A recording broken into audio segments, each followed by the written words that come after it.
Hi everyone, welcome back to Mario and Luigi, Bowser's Inside Story. I'm Yamino Senshi. And I'm Phoenix. And the Tower of Power is ready to... never mind. Oh, hey look, it's the Princess Peach bus. We established that mass transit inside Bowser's body is done by malicious-looking blue orbs. Once again, this game does something I never really understood why games do. It's like, here's a cutscene that lasts, 10 seconds. Okay, here's 8 seconds of gameplay, and another cutscene. Yeah, a lot of games do it too. It's not even like you can pin it on the Nintendo thing like the tutorials or anything. In case Starlow's hint wasn't enough, you need to use a spin jump to knock all the orbs away. Don't catch her or anything though. No. I do like how she's been kidnapped so many times, she has her kidnapped and in prison pose all set up. That might even be a Nintendo princess thing, because I think Zelda does the same thing every time she's stuck in a crystal. Which seems to happen a little too often. And that got really weird really fast. Slightly.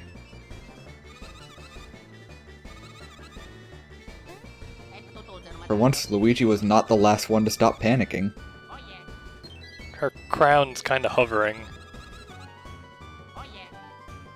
Well, it's a minor version of the power she used to fling Bowser away in the beginning. This is our boss. Is the Cretin. A rather poor amalgamation of Carotene and Cretin.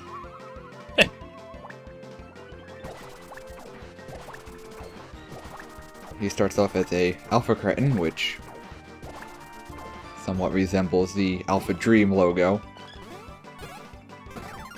This is where the fights start getting a little complicated. Yep. Pretty easy to see which one to attack, but every time you do, it changes the color of the connecting ones. It also changes his attack. So you kind of have to plan out so you don't end up missing a turn, which I failed to do this time. If you get 3 in a row of the same color and that's it, you're pretty much boned. You're going to have to waste a turn.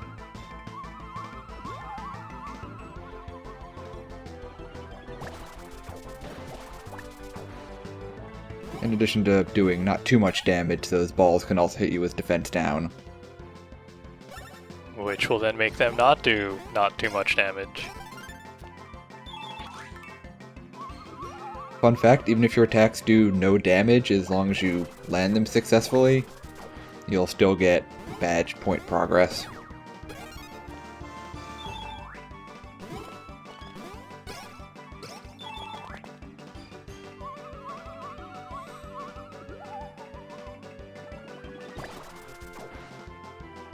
As you go, this battle will start speeding up more and more. Here we go into part 2, where he forms a bunch of beta cretins. This is his only other attack. Pretty easy if you... The one that's glowing shoots to the one that jumps.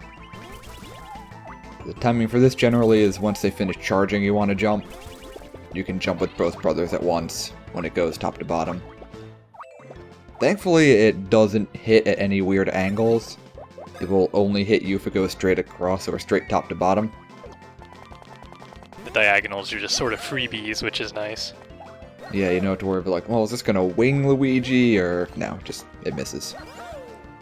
After that, the one you need to hit jumps, and you have to follow it around, and then wail on it.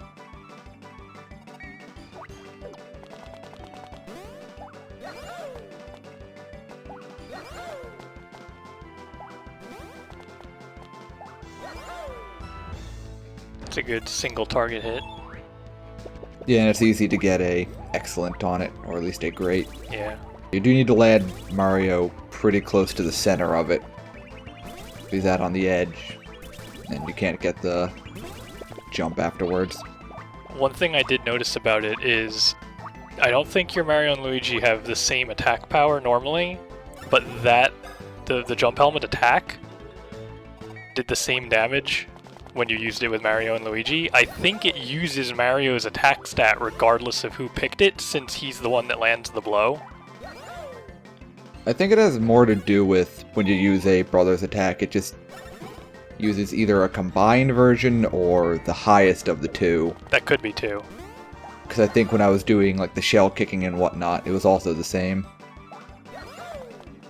For the shell kicking, I believe what it does is whoever kicks the shell, it does that. So, like, it'll alternate. Like, when Mario kicks it, it does a certain amount of damage, and then it bounces to Luigi, and then when he kicks it, it'll do a different amount of damage. Which I think is actually drawing off each of their attack powers.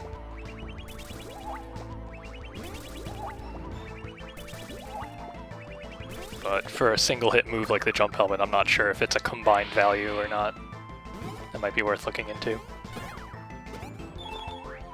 Once you get a number of turns with the beta cretins, it reforms back into an alpha cretin with a different lineup. Configuration, rather. You splendidly showed off the defense down. Yes, that's exactly what I wanted to do.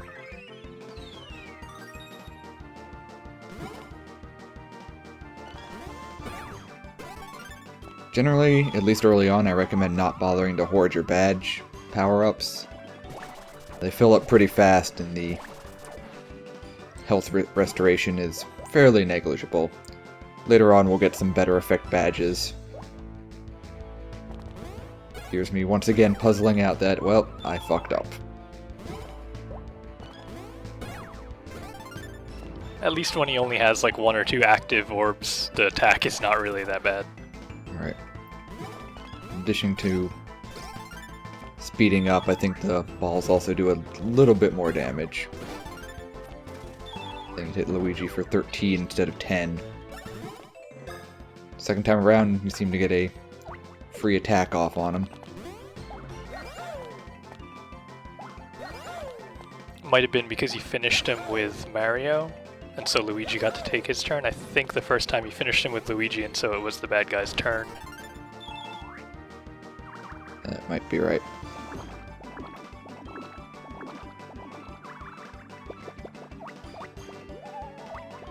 More electricity, jump rope thing. It took me until this third attempt to really get the timing down for this one. And if you don't get it down, you will suffer terribly.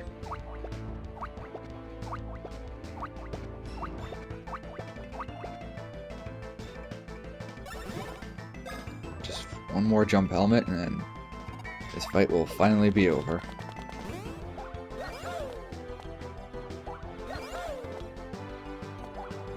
Luigi must have such a headache by now. I mean, he is lifting with his knees and not his back, at least. It's a nice little bend in every time Mario lands.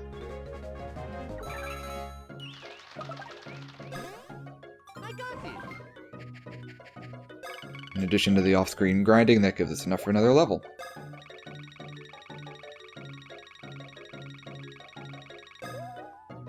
Not terrible. Could have been worse.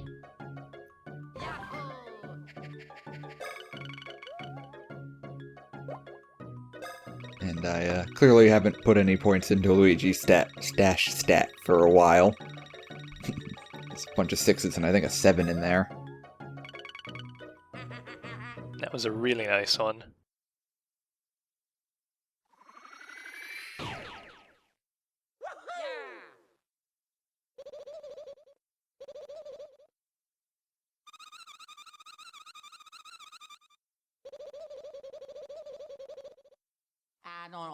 Escape? No, Luigi's ready to reform society inside Bowser's body.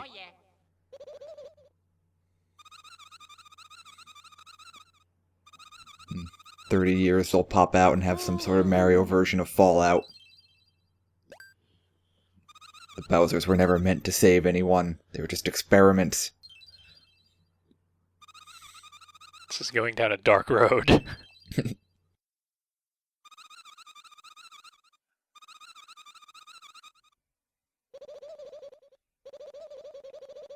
I do like how immediately after Starlo pretty much establishes he has no combat abilities, like, oh, I'll stay here and guard the princess. Yep. Sound plan. Also, we can see their wonderful cop-out about not wanting to animate the princess walking from room to room.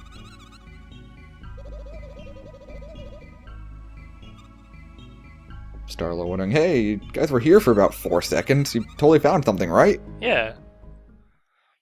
I mean, Peach was able to, like, walk into the screen and immediately ascertain that there were no exits. Except for the other exit. We don't talk about that one. We don't go to exit 2. All that didn't actually really help Bowser out at all. No, they really did not accomplish much.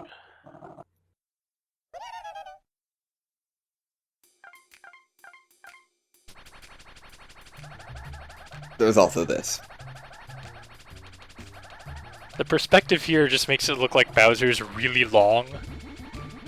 Well, he's been sitting in the floor for a good 40 minutes. His ass is just so fat now, it's stretching his body out. He's gonna crash through and just be a giant slinky. Long Bowser. Spring Bowser will take Mario's place in Galaxy 3. There you go. Super Bowser Galaxy. I'd play that. I would totally play that. Nintendo keeps making the same game, and I keep buying them.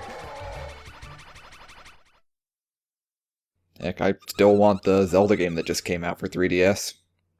Yeah, that looks really good, actually. Ooh, you ready for this game's mandatory MacGuffin? Plot? Well, Mario plot.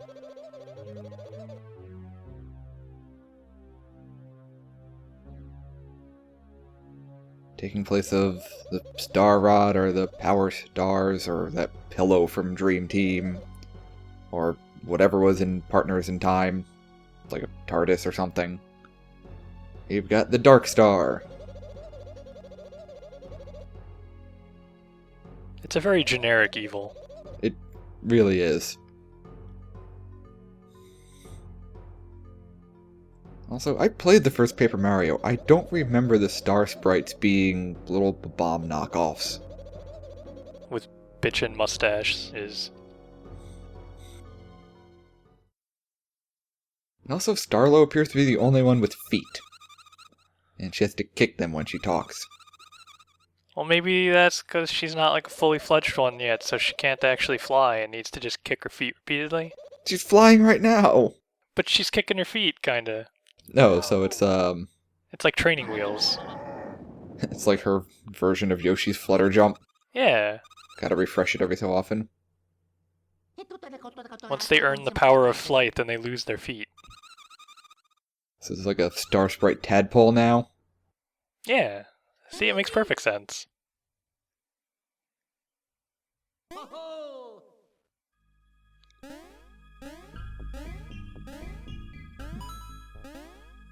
Let's give us 100 coins.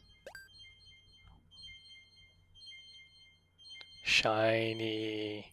Everyone stare at it. I did notice in this episode that Starlo seems to always hover above everyone, giving everyone terrible neck pain in order to talk to her.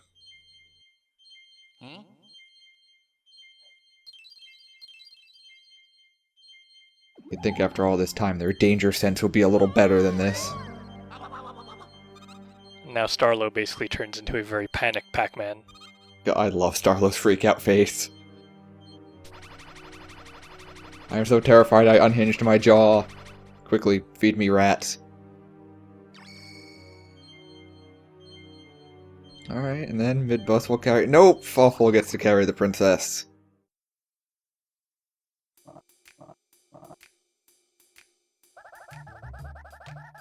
I like this part because it makes Fawful sound like he has to try really hard to do his weird speech pattern.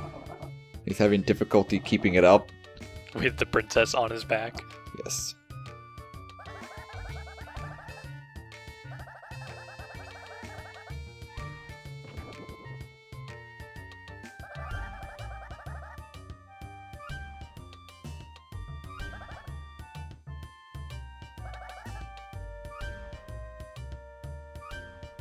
I'm pretty sure Midbus just rolled his eyes at Fawful. Now Bowser must face the most frightening enemy yet. A treadmill. Cardio? Yes.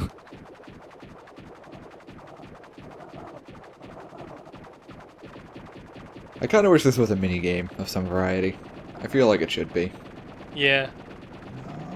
You have to go inside as Mario and Luigi and, like, make his legs keep pumping or something.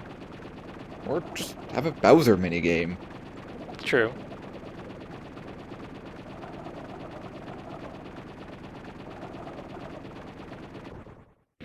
That is highly flammable, so I guess this makes kind of sense. Maybe? I guess Bowser would be fireproof. Apparently, he doesn't really seem to mind much. So I have some real questions about this part. Because we've seen in other games that the bombs are, sentient beings, like his other minions. So is he just storing living beings in these boxes in the basement? Maybe these are, like, non-sentient ones? Maybe they're, like, models of them that blow up? That would though if they were alive, would explain why that one jumped in the box. It's like, well, my brethren and I must die, but we will seriously mess you up in the process. Ooh, TV. Yeah, there's only one thing on, again. And I wanted to watch Game of Thrones. We're in a new area, the creatively named Underground Tunnel. Special guest, my cat. Everyone loves the cat. I don't even know what he's screaming about. He already ate. Oh boy, a scratch card. So I think these might be fixed. Because I scratched the exact same spot in my test recording and got a flower as well. Ooh, so now you can hack the system. At least a little bit. Equipment's starting to get pretty expensive, so those are really making the difference. Here's our gimmick for the dungeon. Bombs. Bombs got you here, and they'll get you out. So far we've got punching, fire, and explosions to solve all of our troubles. This is our one and only enemy for this dungeon, the Choomba.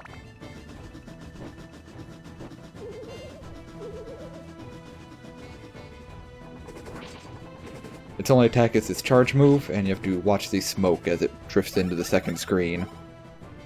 If it's a fist, you have to counter with a punch. If it's a shell, you counter by ducking.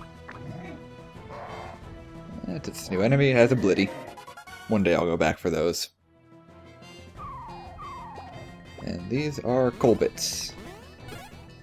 They don't actually fight Bowser directly. They have another effect, which we will see later on. When Mario and Luigi are fighting them, their only attack is to bunch up and march under. Pretty easy to dodge if you don't get, too excited like I did.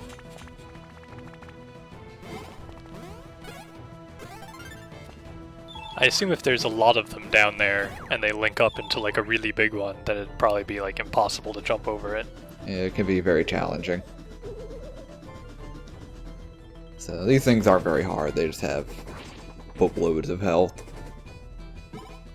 They are not fireproof, but fire does very little damage. Single digit per hit. The Colbits are fireproof, so you can't just burn them all to start the round. You have to suck them up if you want to kill them first.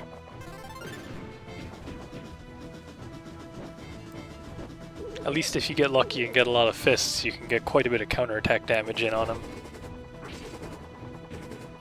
Right. Finally knocked him out.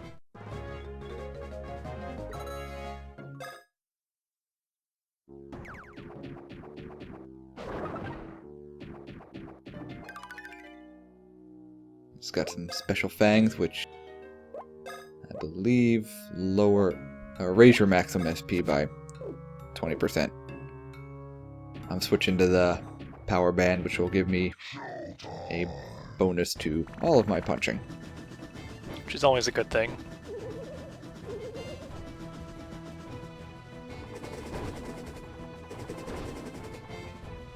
Here I decide to show off what the coal bits do if you leave them alive.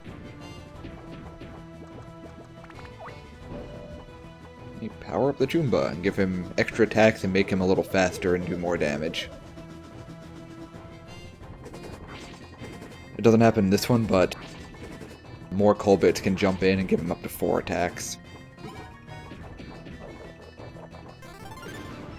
But again, that's not such a detriment, because if you're good at countering, that's just more times to do a bit of damage to him. Everything is sort of a double-edged sword in this. But by the 3rd and 4th attack, he gets fast. You almost have to react before he's even on screen.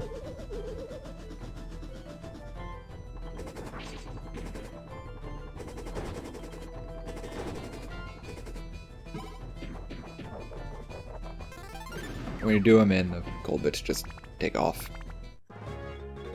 In addition to jumping into him or doing nothing, they have a chance to run away on their turn. Now we've seen all the enemies have to offer, it's time to dance around them all. And racking up a good record, that's where the chalk road is if you want to start darting around. Dungeon is a little maze-like, but it's effectively a big loop with a couple connectors back to the beginning. That pause definitely wasn't me checking a map anyway.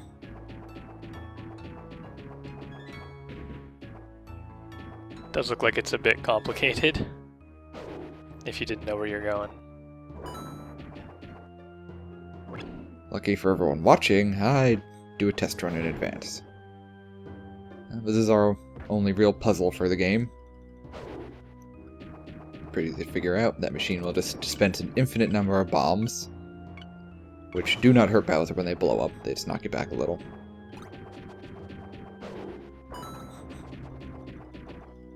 We got the rock shell, which is a slightly worse piece of armor than the one we just bought. I guess if you're low on coins, might be a decent alternative. The middle crack is actually the way to go, so of course we want to explore the left and right first. The timing is the middle one, you hit it a little after it turns to 4. And for the right one, you hit it just as it turns to 2. It's a bit picky. You do have to be pretty close, but you have infinite tries with no detriment to failing. Other than watching the bomb. Right. The cheap ring lowers the SP cost of a random special attack.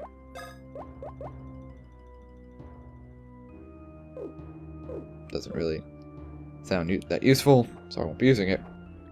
I guess it could theoretically come in handy if you wanted to just, like, steamroll all the weak dudes with special attacks at random, but... Even a 30% reduction isn't that much. No, not at this point anyway. I decided to grab one more fight, because this will be enough to give me a level.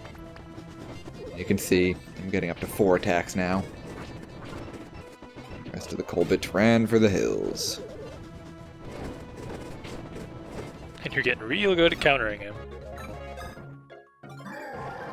Well, between practice runs and the 2 before.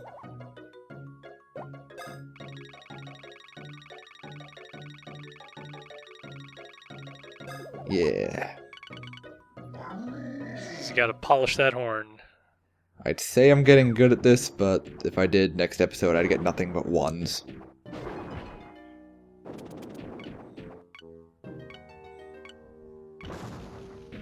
The explosion knockback lasts a little longer than you think it should.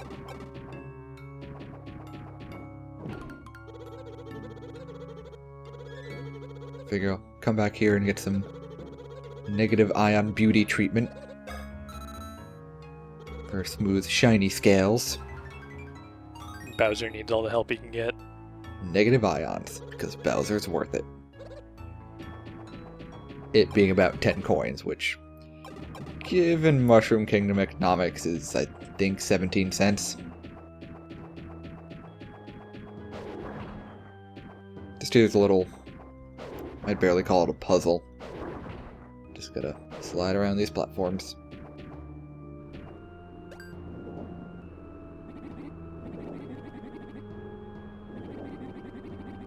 Found the loyal brotherhood, or should I say fraternity, of Monty Moles. Yeah, all of a sudden they just decided that they're just gonna call everybody bro. No, not just bro. Well, different versions of bro. Oh god, I actually almost skipped over my favorite.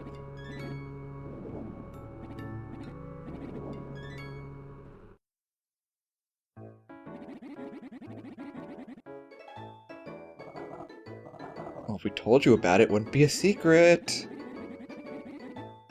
He's not good at this.